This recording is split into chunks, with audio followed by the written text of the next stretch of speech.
Hello, and welcome to another edition of Tim's Take. It's been a long time since we've done an episode. This is the first one for Madden 26. We're 3 weeks into the season. We're on week 4 now. Um, sort of a mixed bag so far on your Detroit Lions. We're going to dive right in to see what we missed. The Lions came out strong right out of the gate against the rival Green Bay Packers. It felt always feels good to take down the Green Bay Packers, um, especially when all phases of the game are working beautifully. Um, Third final score 35-3, 363 yards of offense compared to 241, 110 yards rushing yards to 33, 253 yards of passing to 208, 20 first downs to 10 to a 2-to-1 ratio. And for both teams, no turnovers. Um, this game was very rainy, and took a little bit. If you look in the first quarter, nobody scored. It took some um, getting used to the weather effect, but once we did, we were flying high in the third and fourth quarter. So, real happy with the outcome we had in this game. Kind of wish the rest of my games would play this way because um, definitely would be sitting with a winning record at this point. But let's dive into stats. Jesse Fargas picks off where he left off. 275 passing yards, one touchdown, 16 for 20.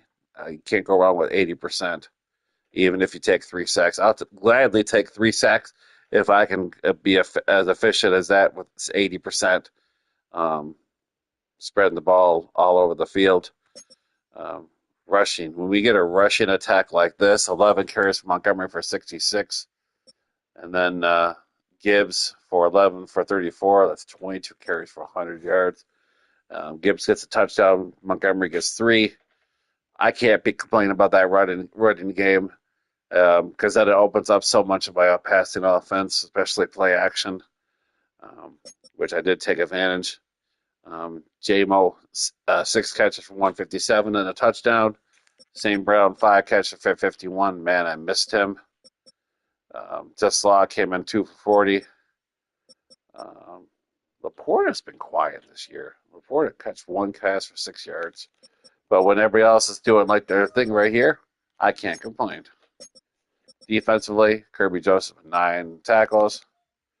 McNeil, 4 tackles for loss. Um,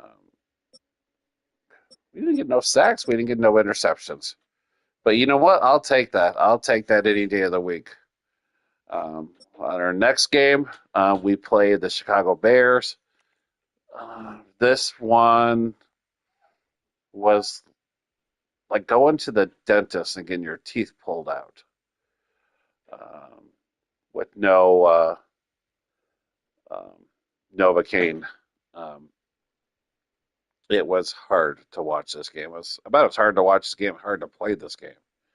This one was just a defensive struggle of fighting for every inch you could get.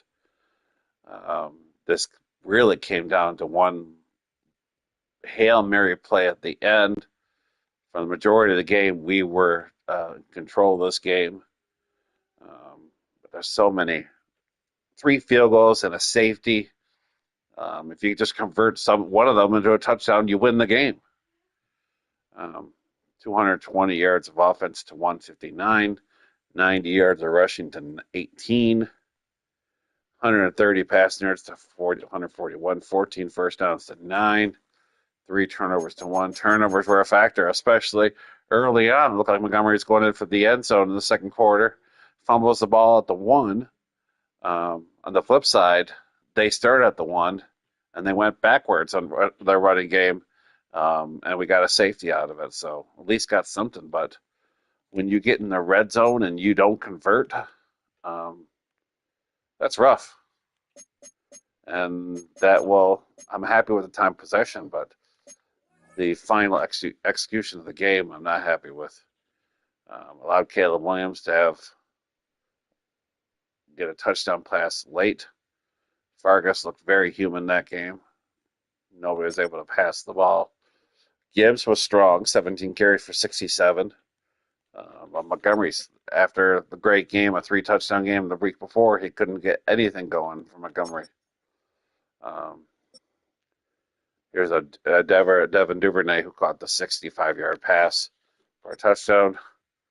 I mean, this is not going to cut it right here. If you look at just the Lions receiving yards, Tesla led their way with 38 yards. St. Brown 35, Laporte at 30. Here's JMO down here with only 2 catches for 15. Not good enough. Got to find a way to be more efficient offensively. Tackles.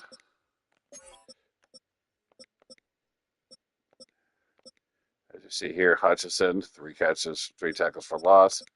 I see Hutchinson get some sacks. We had a whole bunch of sacks here. Phillips with a pick, but I also gave up a couple too. So take care of the ball. Look at a different story, and we're sitting 2-0. But nevertheless, we're 1-1, and that leads us to our next game against the Ravens. Nipples has a stacked team. There's no way around it. You think you could cover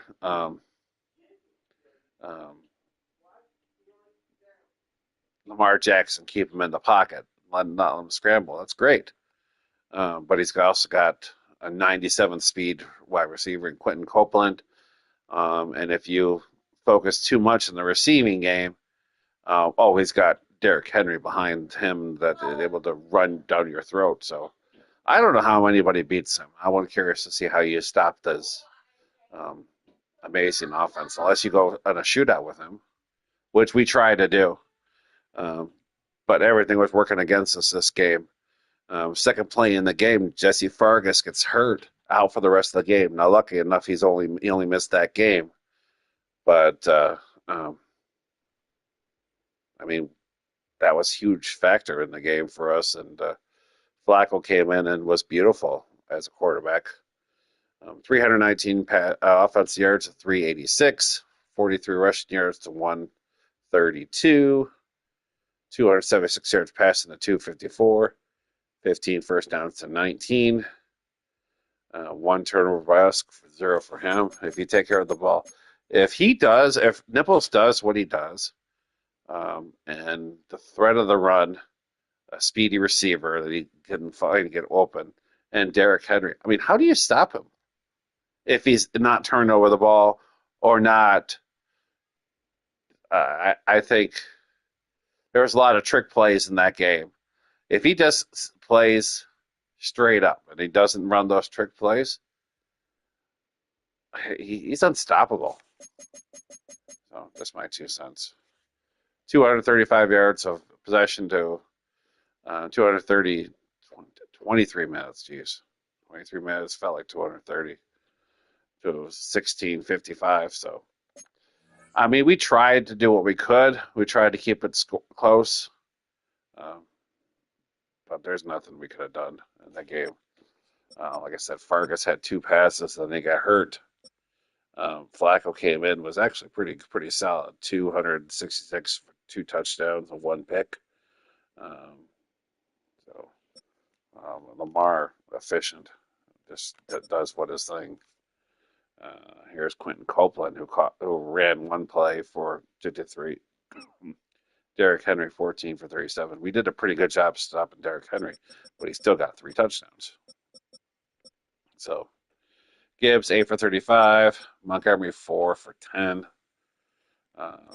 Not good enough. Got to get better in the running game. Copeland 8 catches for 165 and a touchdown. JMO 5 for 102 and a touchdown. Laporte at 5 for 73. St. Brown 4 for 62 and a touchdown. I mean, we hit some players and we did well for what we dealt with, but definitely not easy. Jair Alexander burned me again. Thorn in my side. So we're 1-2. We got our work cut out for us. Um, we got to play Little Koch. We're going to play him very soon coming up. We need to have a good game in this one.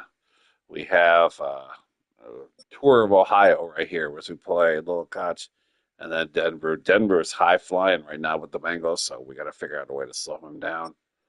Um, we have to travel to Kansas City, always a tough place against Sox fan, and back home against Kevin and the Buccaneers before our bye week. So let's look at our early division standings. We are currently second place in the division with 1-2. Well, surprising, Vikings are 0-4, and the Packers are also 0-4. So I don't know what's going on in Minnesota. Um, I just know that um, we need to be better. We dropped the game against the Bears. We could have easily won. So we can't compete against anybody. We just got to play a full game instead of a 99% game. So, and that's pretty much it. No injuries so far. Everything looks pretty solid. We're running really well. We need to do better. Defense, we're playing really good. We're one of the top defensive teams right now. First in points allowed, fourth in passing yards, third in rushing defense. So if we just get some offense to be in the top half of the league in offense, we're going to be in good shape. Um, we got to find symmetry. We got to find the fluidness. We got to find whatever the missing piece to blend everything together, and hopefully we get it in this game today. So hope everybody does well. Till next time.